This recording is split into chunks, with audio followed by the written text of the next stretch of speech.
আসসালামু আলাইকুম everyone, welcome to me cooking house. আশা করি সকলে ভালো আছেন। তো আজকে আমরা রান্না করব লাউ চিংড়ি। প্রায় সকলেরই এই তরকারিটি খুব পছন্দ। এই জন্য আমরা নিয়েছি চিংড়ি মাছ ও লাউ কিছুটা এই সাইজে কেটে নিয়েছি। এখন মূল রান্নায় চলে আসি। কড়াইয়ে তেল গরম করে এতে পেঁয়াজ ও মরিচ দিয়ে ভালো করে নেড়েচেড়ে ভেজে নেব। এখন দিয়ে দিচ্ছি আদা বাটা ও রসুন বাটা। দিয়ে দেবে 1 চামচ শুকনো মরিচের গুঁড়া, 1 চামচ ধনিয়া গুঁড়া। এখন সামান্য পানি দিয়ে দিব এবং অফ ক্যামেরায় আমরা লবণ দিয়ে দিয়েছিলাম। এখন কষানো শেষে আমরা চিংড়ি মাছ দিয়ে ভালো করে কষাবো। চিংড়ি মাছ দিয়ে ভালো করে নেড়েচেড়ে কষানোর পর এখন আমরা দিয়ে দিব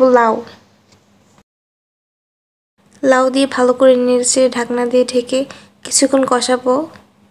লাউ থেকে পানি বের হবে, এই পানি দিয়ে আমরা লাউকে 80% সিদ্ধ করে নেব।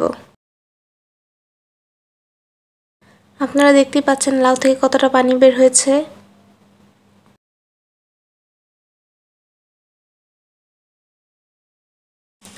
এই পর্যায়ে দিয়ে দিচ্ছি থেতো করা পেঁয়াজ।